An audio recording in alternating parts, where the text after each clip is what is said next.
What's up guys, AJ here, and in this video I'm going to be talking about listing agents versus buyer's agents and which one should you be. I'm going to give you pros and cons for both. Let's go.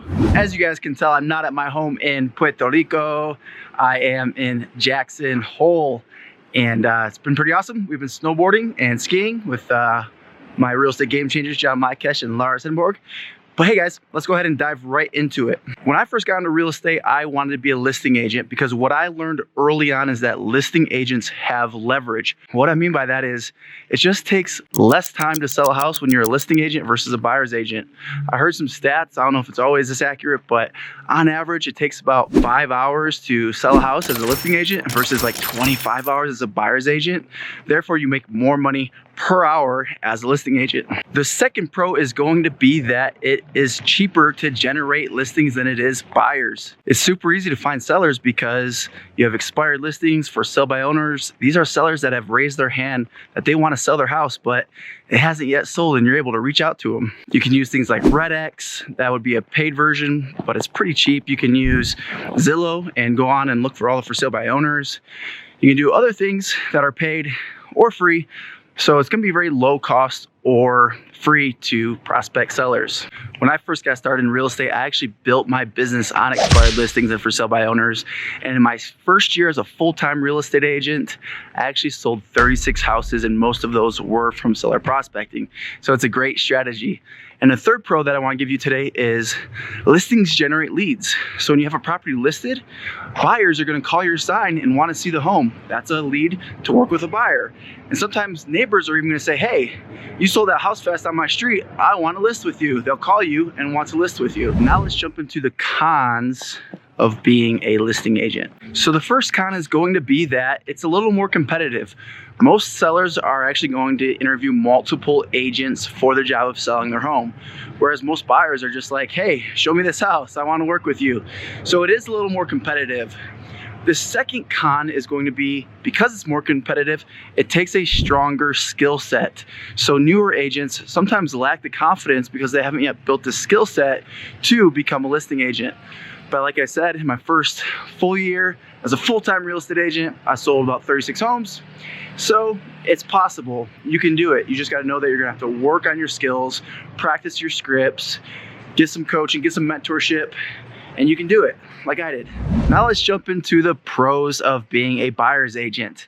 So going off the last con to being a listing agent, buyer's agents typically don't need the same skill set that listing agents have, because buyers will just work with you because you're the first agent they met sometimes. As long as you show up dressed professional, smiling, well-groomed, say you're at an open house, they might just like your presence and work with you. And the reason is the seller actually pays the commission to the buyer's agent, so it's essentially free for the buyers to work with you, whereas the seller is paying a 6% commission, so they want to make sure that they're hiring the right agent for the job of selling their home. The other pro is it's going to be cheaper to actually close the buyer than it is with a listing. With listings, you got to pay for professional photography, sometimes for house measuring, depending on which state. In North Carolina, where I sold real estate, you always had to measure the house. So why do it yourself when you can pay somebody? You're going to need signs, lock boxes, maybe a professional video tour, maybe drone footage. In most cases, you're not going to need the drone footage, but maybe you do, so that's going to be an expense. Whereas with a buyer, you just show up. It's the cost of gas, right? So it generally is cheaper when working with buyers. However, going back to the first pro of being a listing agent, you make more per hour as a listing agent. So I still like being a listing agent. And the last pro for being a buyer's agent is buyers do still generate more business, but it's going to come through referrals and repeat business. So it's better than not having clients, but you're not going to get sign calls. You're not going to get the neighbors being like, oh, that agent did a great job selling that house. You're just going to get referrals and repeat business. Now let's talk about a couple cons. So they take more time.